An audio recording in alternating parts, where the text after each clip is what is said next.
Business opportunity rule. What the heck is that? All right. If you're selling people education on how to make money online or how to make more money, are you classified as a business opportunity as per the regulators? Now, you could be selling people information about a business opportunity, but are you a business opportunity? There's been a big trend right now over at the FTC where they're fighting hard to get this rule applied to cases. I don't know why, but all I know is that Greg said that I was very fortunate to not have that applied to mine. They never really even tried and it never made it. But there was another case that was happening at the same time as mine. It closed way before mine. And in that case, the business opportunity rule did get applied, and it was much worse. They had a lot more regulations and rules that are against them than I do. I don't understand what this is, but there is a rising uptake. So let's find out if what you're currently doing is a business opportunity or not. Greg, welcome to the podcast. As always, thank you for your time. And everybody, we are going to be on a rapid fire today. We're going to finish very quickly. It'll be one of the shorter episodes. It's holiday season. We got stuff going on. So we're going to hit it, and I'm going to do my rapid fire at the end, and then we're going to be done with it. So Greg, what is a business opportunity rule? How does it apply? And what is the FTC doing with it right now? Go. The business opportunity rule is very vague. There are 23 states in the United States that have individual what we call BODAs, Business Opportunity Disclosure Acts, or business opportunity rules.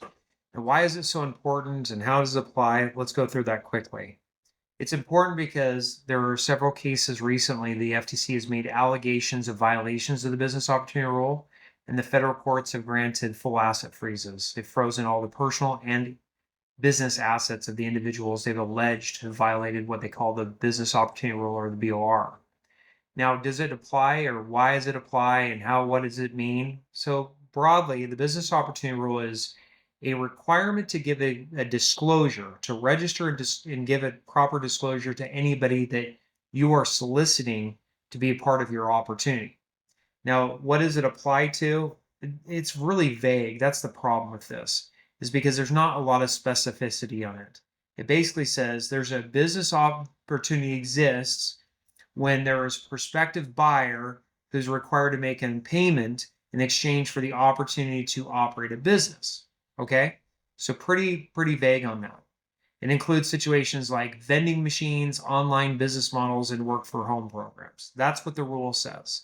So what does it apply? Well, the cases that the FTC has specifically brought against it recently have to do with automated businesses like Automators LLC, going out and starting a Amazon business that's turnkey, that a client pays $40,000 for, and they walk into it, they turn a button, and they have their own business. They've applied that several times recently about this.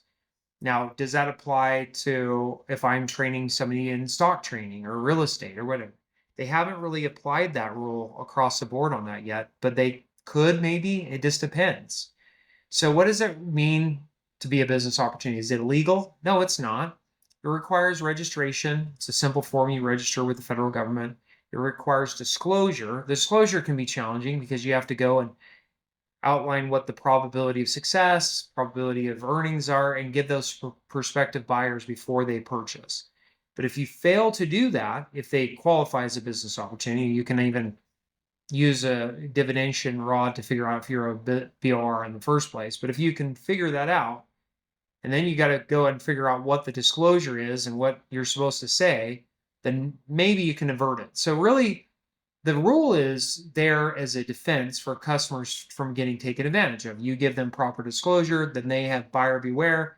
They jump into it, then it's up to them. If you fail to do it, however, right now, the FTC is using it as a sword.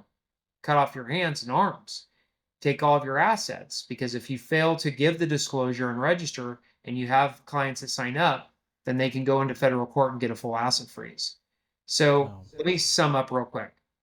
You sell a product that helps somebody else start their own business. The FTC could consider that to be a business opportunity. If you don't register and give a disclosure, they could use that rule against you to go into federal court and to stop you and take all of your assets. They've been successful in cases. I'm not sure that they really have the right to do that. I think if somebody had deep enough pockets to fight it, they'd run into some challenges, because I think that the overall rule is vague and overbroad, meaning it's hard to define. are to determine whether it applies to you and how to follow the rule. But right now, it doesn't matter. If they get them in there and they get an asset freeze, you don't have any money to fight it. And unless you have a law firm that's willing to do it pro bono, go in there and fight it for you, then they're going to be able to enforce this until, like they did in AMG Capital Management, until you get to a person that has enough outside resources to be able to fight this and go through the appellate levels and see what the real rule is, it applicable or not. This is another, in my opinion, the BOR is like Section 13. It's going to stay in place, and they're going to get a whole bunch of asset freezes because of this until somebody can prove that it doesn't apply, or it's unconstitutional or something else. Once that happens, it'll be a real challenge, and we'll see what happens. But until then, they're using it. They're using it across the board, and you got to be buyer beware. If you're offering a show you how to stay at home mom, show you stay at home pa, your turnkey business, the rules in place. So Greg, would you say that they're being more aggressive about applying this rule today than they were maybe 2 or 3 years ago? Yeah, because they don't have Section 13 anymore. They got Section 19, which is telemarketing sales rule, and they don't have 13. So they're using this now as their overall umbrella. And right now it's been effective because the courts have bought off on it, but I don't know if it got challenged, if it stays in effect or not, right? Got it. So for example, in my case, if we were to go back and like bring it forward and it was being filed today, do you feel like they would fight harder for my case to have been a business opportunity rule? I don't know. Like, your case is interesting because you gave training about like scaling businesses and other things. So the Well, underlying we did teach people how to set up a business. We right definitely did. is part of it, but not the whole Yeah. thing. No. So No. it just depends, right? I mean, here's the test that I look at right now is, could the business operate independent of you, right? Could they go in there? They're already an independent business. They come to you, you help give additional business services, but their success or failure of their business is not dependent upon you. It's an element that you're giving them training for, but they could still walk away from your service to operate, right? If Yes. they can do that, how can you be the business opportunity? You can't, Okay. because So it really is.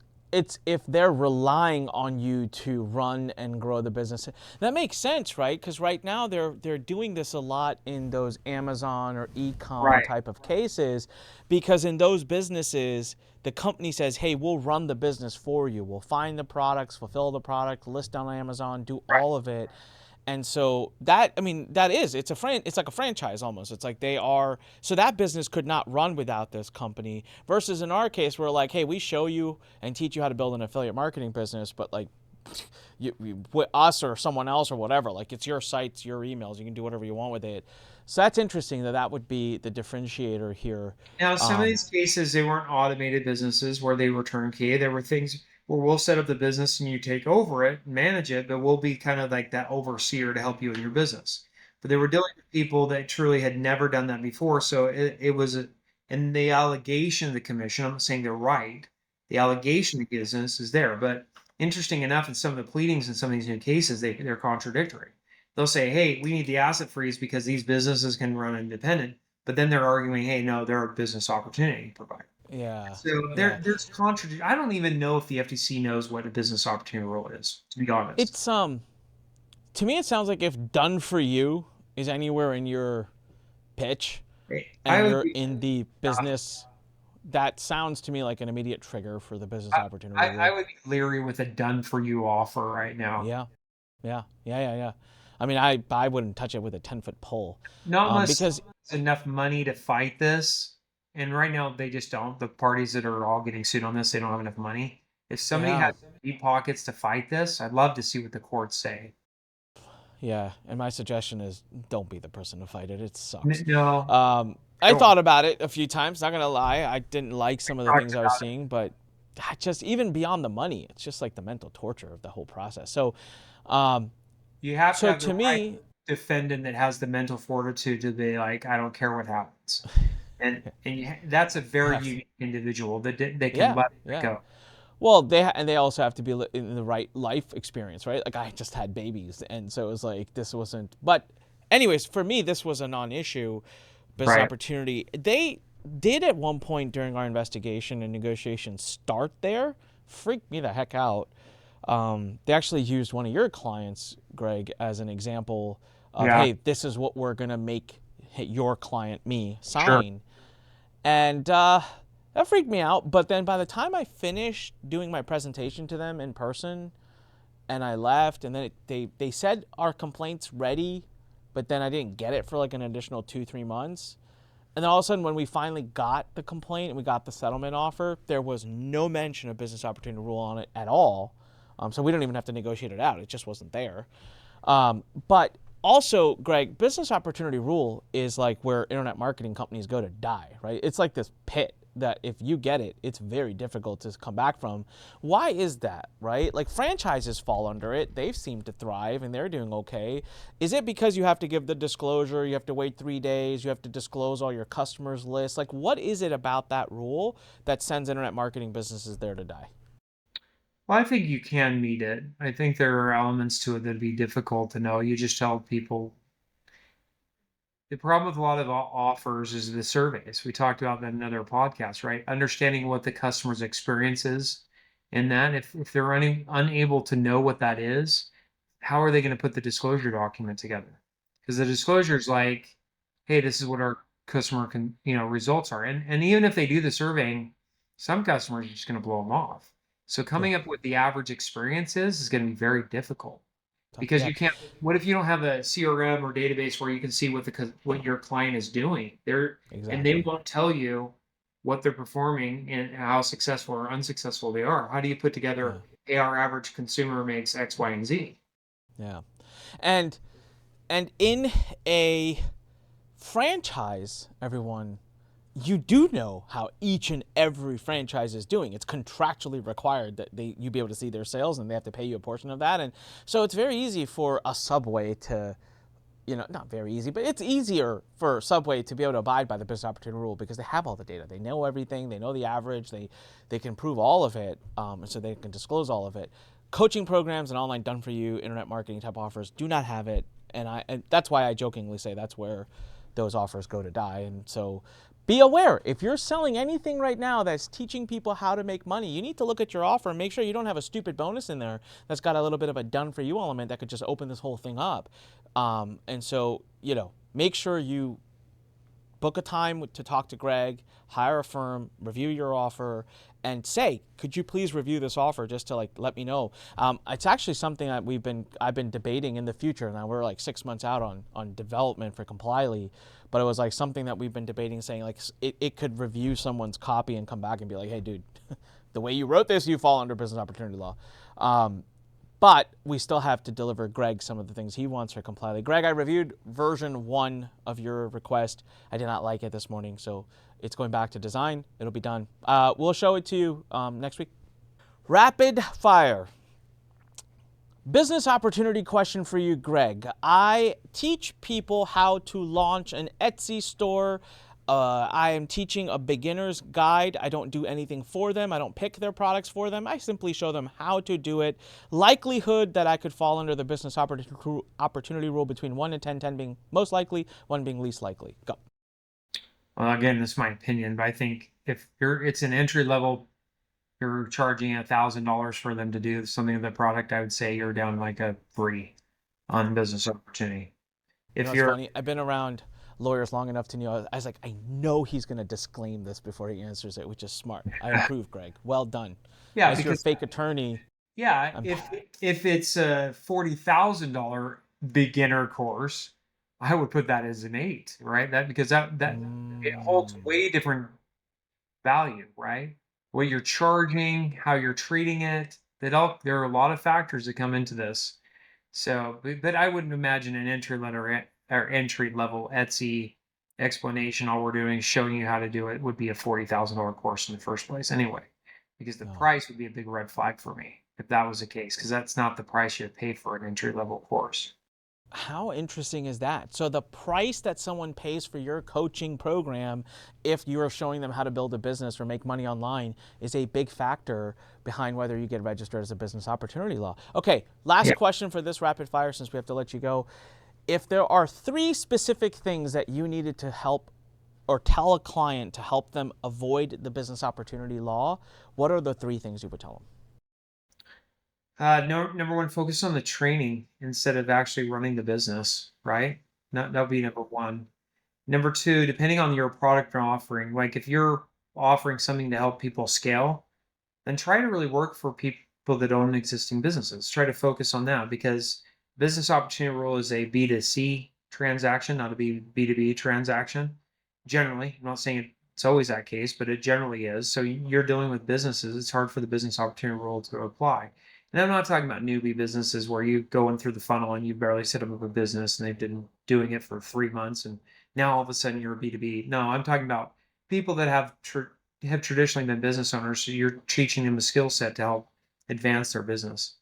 Number three is, the more aspects of it that you can show that their business is independent from yours, and then they have success and likelihood of success independent from yours, the better. It'd be harder to argue that that's a business opportunity rule. Okay. Last question.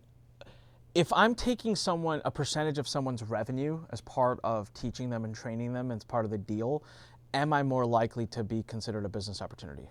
I think so. I think that's a death knell. When you add in commissions based upon the success, I don't see how you don't show them that you're building a business. In every single case that I've ever seen where they've taken a share of the profits from the business, it's a management fee or whatever you want to call it.